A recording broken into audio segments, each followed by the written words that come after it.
Welcome back. This is Tony Cuthbert, host of the Michigan Business Wrap on the Team 92.1, joined by a panel of business experts today, and they are Steve Claver, DBI Business Interiors. Peggy Doty, Doty Mechanical. Paul Schmidt, UnoDeuce Multimedia. Scott Danik, Equanimity Wealth Management. Sue Berger, DBI. Benjamin Claver, DBI. back to video marketing trends to look out for in 2017. One of them is video resources for sales teams. Now, according to recent studies, only 4% of people prefer to learn about a new product or service by reading a manual. Just 5% prefer speaking to someone on the phone. And believe it or not, 44% prefer to watch a video. What do you make of these numbers? Paul, we can start with you on that one. That's really not surprising because we already talked about a little bit learning from YouTube. A lot of people search for, how do I do this on YouTube all the time? And it's a pretty versatile way to really visually see how to do something. I mean, think about it, Tony. When was your happiest day at school?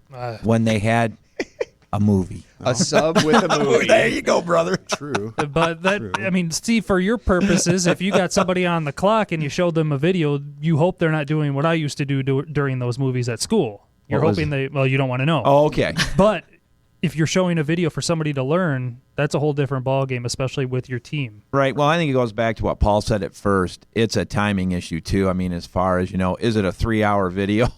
Is it, a 2-minute video? You don't want to overextend your video or you do lose the audience. Well, but how many times, too, though, are you trying to read a manual about a simple task, and it makes absolutely no sense? But if you saw a YouTube video that would show you push this button, do this, and you're done in 5 minutes. I mean, the manuals are so black and white and so much.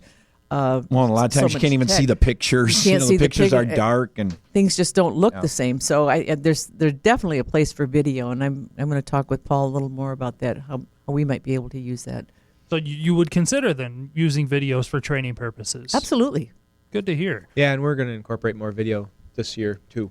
So, Are they videos for your purpose, Scott? Are they going to be the videos that you are in part producing with somebody, or are you going to get them from some other firm? well, they'll be us. I haven't decided whether we'd use a firm like Paul's or whether we do it in-house, not because we think we're experts, but because, you guys, we've been joking about it, but I think in our business, it might be okay if, for the purpose I'm intending this, and for the audience it will be, if it was a little bit irreverent, a little bit unpolished, a little bit like, hey, this is the guy. This is Real the real life. person that's telling me about this. And I think it would lose a little if it was too professionally done just because. But that's why I was asking if you do it in, your studio or if you do it in, because I think ours will be more effective if we do it from my office. And like I said, we of course we have compliance hurdles. So how much of the 2 to 3 minutes has to be the legal page at the beginning and the legal page at the bottom? Who knows? Well, it's funny that you mentioned that because we did work with a financial firm and we did have to put those disclaimers on the end. It usually it adds about 20, 25 seconds to the video. But one of the aspects that I guess I may not have understood what you asked about is typically when we produce video, we go on site. Okay. And the reason why we do that is because it's part of the brand. It's part of that message. That environment, even though it may be an office or whatever, it's part of that video, that company. And not only that, but it puts, because most folks aren't used to being on camera.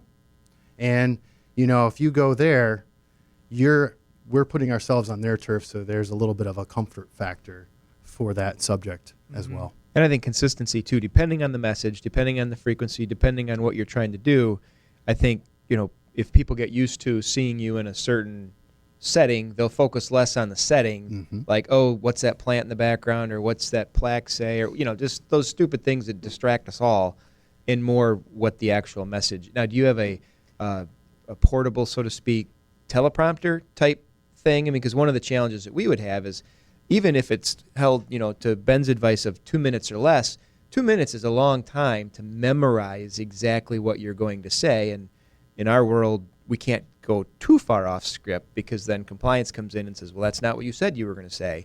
So do you have that kind of a tool? Mm-hmm. Yeah. Absolutely. Okay. Now, another trend we should watch out for is an increase in video apps, whether it be Instagram, Snapchat, whatever. in your opinion, are these apps going to stick around? I mean, it's like, what have you done for me lately? Something else always comes down. Are these, if we're going to take the time to invest to learn these things, are we assured that they're going to be around for the long haul? When it comes to free platforms, nothing's assured. That's why you have to have a website, because you invest in it. You invest in that. So, I can't say that, these platforms will be here forever. I mean, Instagram is technically owned by Facebook. And so, and Google owns YouTube and this and that. But, when it comes to free, it's free to play, but you know what? You're under the auspices of what they're putting out there. What about virtual reality? That's always something that it could pick up. I mean, geez, if you think about it, during Thanksgiving, Christmas holiday, that's all you saw on TV for commercials were these virtual reality headset type things that you click your phone in, I believe it was. Is this actually going to be a trend? I think we've been saying this was going to be a trend for years and years and years. That's a good question. To me personally, I feel like virtual reality has its place, but not in the mainstream. It's going to be like, remember when 3D was the thing? The problem with virtual reality and 3D in that type of the mainstream is that you're strapping something to your face and you're focused and everybody has to be there at the same time. That's not how people work at this point in time when they ingest media. They have their phones, they have their tablets, they have multiple screens going on. And so, if you're at a place, at a museum, at some place to be educated, I think that's where I feel like that's where virtual reality is going to be the strongest. But as for mainstream, I may be wrong, but I just see that as a trend that's similar to the 3D television. It's sort of related, but where I think it's coming very quickly is sports. I mean, you look at the national championship game, for example, in the first half, that one play where the first touchdown and you were in the pylon as the camera with the people literally bowling over the pylon. Well, it's going to be, I would think, in the not too distant future where at least certain players, or perhaps all the players, have little cameras mounted in the helmets and other things. So, you remember, some of you remember Mike Ditka, and when he was playing, and we see the films of him, but Singletary, the linebacker, it was always about his eyes. And granted, his eyes are moving, the helmet isn't, but I think it would be fascinating in that game to see, for example, the quarterback. If that head goes three different directions, then boom, throws the pass. I think that's where, and that's not technically virtual reality, but it's reality TV, so to speak. You're right there front and center. So I think you're going to see more and more in that. Because, they've been talking for years just about putting a chip in the football, then whether it was a touchdown or not. Please do that. Just do that first if we could. But I think it'd be neat to have cameras on the players. And I think that's a trend that I could see happening more because it's more of an interactive thing. It's not strapping a device to your face and you're being immersed there. It's coming from, you could pick which player you want. It's more like, I guess you could say, kind of closer to more augmented reality than virtual reality. The only problem with that, though, will be you're going to see stuff that the ref doesn't pick up. Like the Lions getting face masked, and pulled down to the field, but yet the pass interference was on him. Yeah. So, what's that going to do to the fans? It's going to make the games longer. It's going to make the games, I hope they don't do that. As a matter of fact, I wish they'd go back to no instant replay because I think in some cases the refs have lost their edge because they know, hey, if I blow it, we can go back to instant replay and correct it. They want to get it right. Don't get me wrong. But I truthfully, I'd rather not do it. Have them do it to the best of their ability. That's how we always did it. And, because, again, you get those cameras. Now what are you going to do with that information? Sure.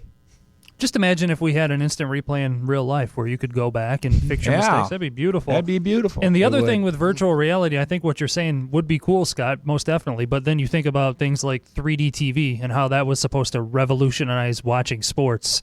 What happened with that? Nowhere to be found. It's gone. So we'll see. Who knows? Virtual reality with these headsets. I know the NBA is doing a lot where they're trying to make it so you can screen their games through the phone and all of that. And it's supposed to be the VR type thing. Who knows? This is all things we're looking forward to in 2017. But for some, it's going to be like, what's that company? The Dippin' Dots. What's their slogan?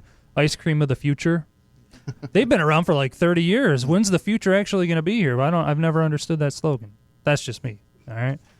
The other tip to watch out for is it no? No, I'm saying Breyers. Just, Is that well? Are we going to get into ice cream? No.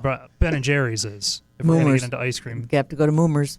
Moomers, Traverse City. the official Moomers, not the one on the side. You need to go out to the farm. That's what you need to do. Well, right? you know, a lot of the hotels up in Traverse City now have little coolers or freezers with Moomers ice cream there that you can get your ice cream fix anytime you want. And jeez. Can we just can we end the show now and just go up to Traverse That's why it City takes really quick? Gary a little extra time to come back from the cottage, right? He has to make a pit stop. Now, another video marketing trend to watch out for, email and video will team up. In 2017, more and more brands will rely less on text-heavy content in their emails and more engaging videos. Now, let me say I got an email today from a company that I do business with. They get a lot of my money every single year, and we'll leave it at that. And I opened up the email, and I saw it was a video. There is less than a 1% chance I will view that video. I'll give them 1% on that one.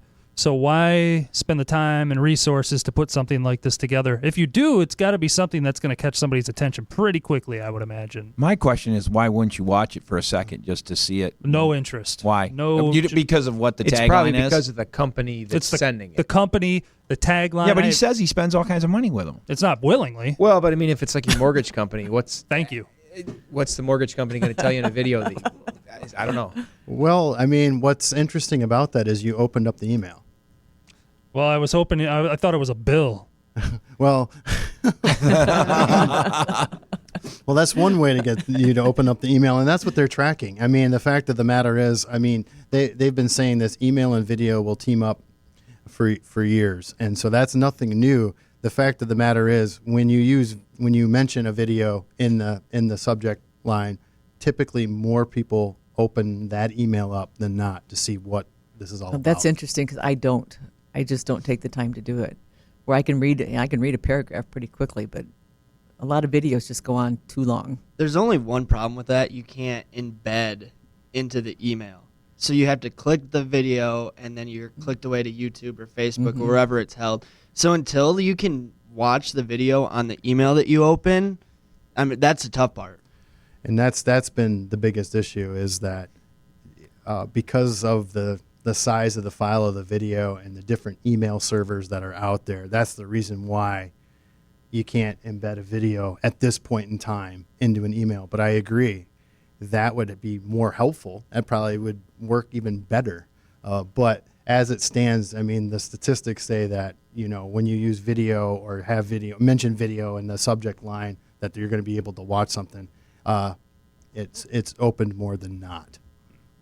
It's fascinating. Those are a few things to look out for in 2017. I want to go back to the whole phone. This was a news item a few weeks ago, but I would love to pass it by you guys to get your thoughts on it in terms of using your smart devices at home, after hours, and all of that. You guys have had to hear about this. Workers in France can now ignore all after-hour emails from their boss because it's the law. It's the law.